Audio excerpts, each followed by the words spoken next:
Bismillahirrahmanirrahim. Assalamualaikum warahmatullahi wabarakatuh.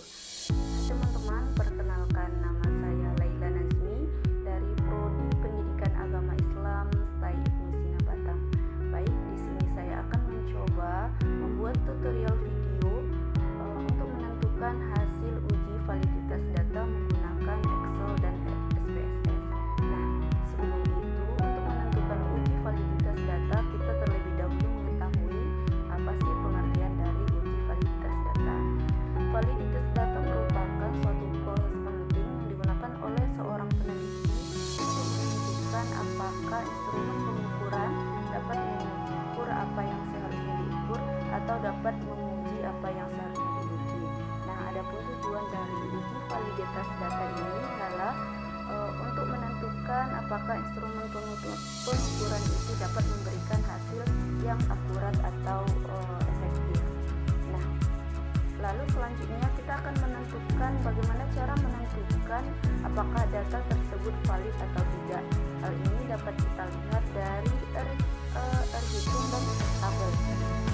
R-tabel itu merupakan nilai kritis atau nilai patokan yang menentukan validitas data, sedangkan R-hitung merupakan nilai korelasi yang dihitung antara item pertanyaan atau instrumen pengukuran dengan total pertanyaan pengukuran dengan total skor atau variabel lainnya.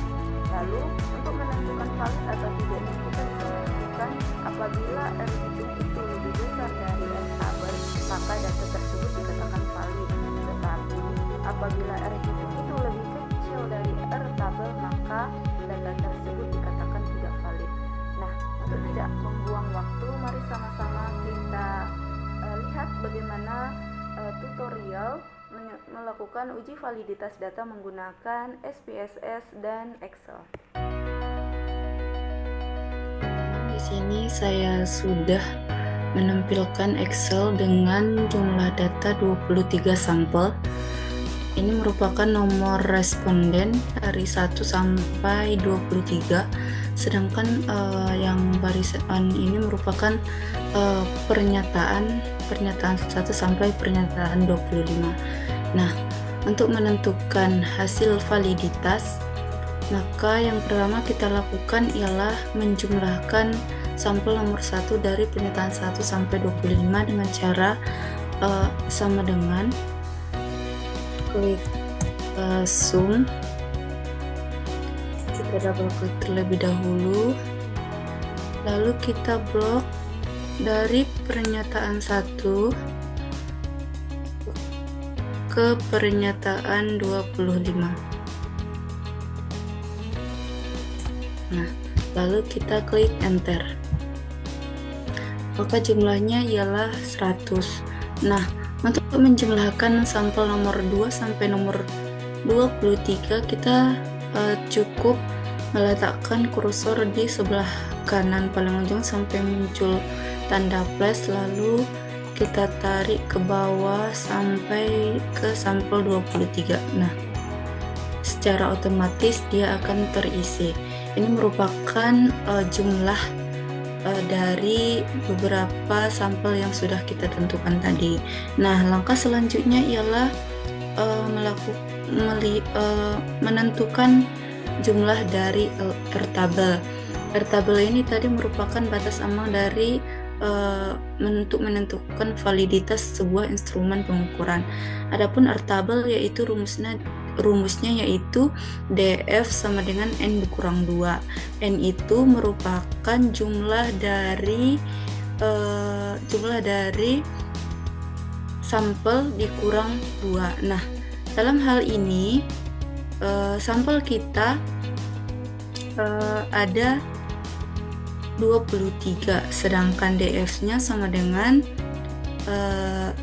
DF yang kita buat, berarti 23 dikurang 1, 23 dikurang 2 sama dengan 21. Maka di sini adapun tampilan tabel R-hitung kita lihat dari Google, dan ini merupakan tabel R-hitungnya.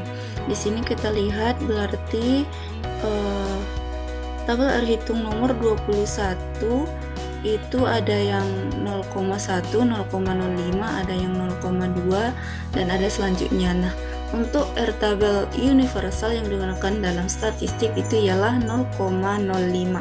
Maka yang kita ambil ialah 21 itu 0,413.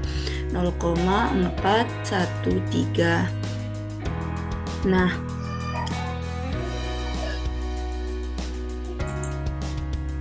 dari tabel tadi maka kita cukup menuliskan di sini ialah 0,413. Nah, dari sini kita cukup mengkopikan. Kita copy paste dari sampel 1 sampai ke sampel 25.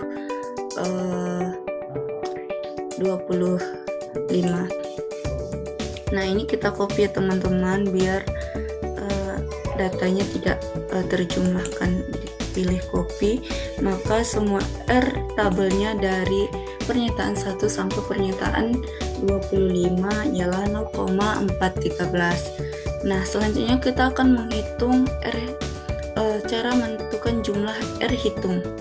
Adapun rumus R hitung sama dengan jumlah sama dengan Corel, double klik Corel.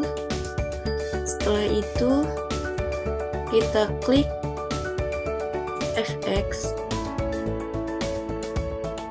Array satunya kita ambil dari pernyataan 1 sampai kolom ke 23. Lalu habis itu kita masuk ke dalam array 2. Array 2 ini merupakan jumlah dari sampel 1 sampai sampel 23. Oke. Setelah itu kita oke kan. Nah, di sini akan muncul R hitungnya sebesar 0,54. Nah, adapun rumus validitas dari R hitung untuk menentukan validitas valid atau tidaknya, tadi rumusnya ialah apabila R hitung itu lebih besar dari R tabel maka dinyatakan valid. Nah, di sini kita lihat bahwa R hitungnya 0,54 lebih besar daripada R tabelnya 0,413. Maka di sini kita tuliskan bahwa data ini merupakan valid. Nah, untuk pernyataan kedua rumusnya masih sama teman-teman. Kita tulis sama dengan Corel. Kita klik Corel 2 kali. Setelah itu kemudian kita klik FX. FX ini kita masukkan array satunya ialah kolom yang kedua, karena yang kita cari merupakan pernyataan yang kedua. Kita blok dari sampel nomor 2 sampai ke bawah. Lalu kita masukkan array 2-nya dari kolom jumlah pertama sampai jumlah yang terakhir. Lalu kita klik OK. Nah, di sini hasilnya ialah 0,558. Nah, ini terlihat teman-teman bahwa R hitungnya lebih besar juga daripada R tabel, maka pernyataan ini kita nyatakan valid. Nah, untuk selanjutnya teman-teman rumusnya masih sama dan ini sudah saya buat tadi terlebih dahulu, dan ini datanya semuanya ada yang valid, ada yang tidak. Kenapa ini tidak valid? Karena jika kita lihat hasilnya 0,3426 R hitung lebih kecil daripada R tabel 0,413, maka dinyatakan tidak valid. Nah, untuk membandingkan apakah hasil Excel ini sama dengan SPSS, maka yang kita lakukan ialah kita blok kita blok semua datanya sampai dengan jumlah ya teman-teman. Nah, setelah itu kita copy ke SPSS. Teman-teman, setelah kita mengcopy tadi dari Excel, maka kita pastikan di SPSS ini datanya sudah saya paste sampai ke sampel nomor 23, dan di sini sudah ada var dari 1 sampai 20, pernyataan 1 sampai pernyataan 25, dan pernyataan yang 26. Pernyataan 26 ini merupakan jumlah hasil jumlah yang sudah kita buat tadi di awal. Nah, langkah selanjutnya untuk melihat validitas datanya, maka yang kita lakukan ialah kita klik Analyze, lalu kita klik Corel. Setelah kita klik Corel, klik Different. Nah, kita tunggu hasilnya. Oke, lalu dari sini kita Ctrl A, copy ke kolom yang sebelah kanan. Kita klik tanda panah, lalu pindah. Kita pastikan dia detail, lalu kita klik OK. Nah, di sini sedang menunggu proses apakah hasil dari Excel sama dengan yang ada di SPSS. Teman-teman, sebentar, kita sedang menunggu hasilnya.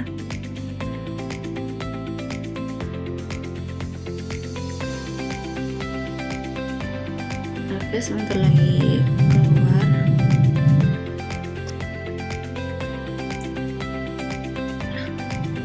Jadi sudah muncul ya.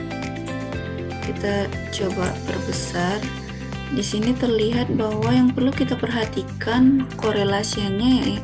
Yang pertama, di sini ada present correlation, maka yang kita perhatikan untuk hasilnya ialah di percent correlation, sedangkan ini pada baris keduanya merupakan signifikasi, dan N itu merupakan jumlah sampel kita sebanyak 23 tadi.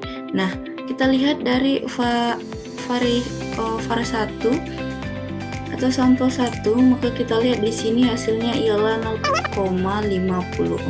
Nah, jika kita lihat bahwa hasil dari Excel itu tadi juga sama dengan hasil 0,54, sama juga dengan hasil yang kedua 0,5589. Jika kita bulatkan menjadi 0,559, maka ini menunjukkan juga memiliki hasil yang sama dengan di Excel. Kita lihat bagian paling akhir. Nah, di bagian paling akhir juga tertulis di sini hasilnya ialah 0,67, sama ya teman-teman. Di Excel pun jika kita lihat tadi hasilnya sama 0,667, atau kita bulatkan menjadi 0,67. Mungkin sekian tutorial untuk mencari validitas data dari Excel dan SPSS. Semoga videonya bermanfaat. Saya akhiri dengan wassalamualaikum warahmatullahi wabarakatuh.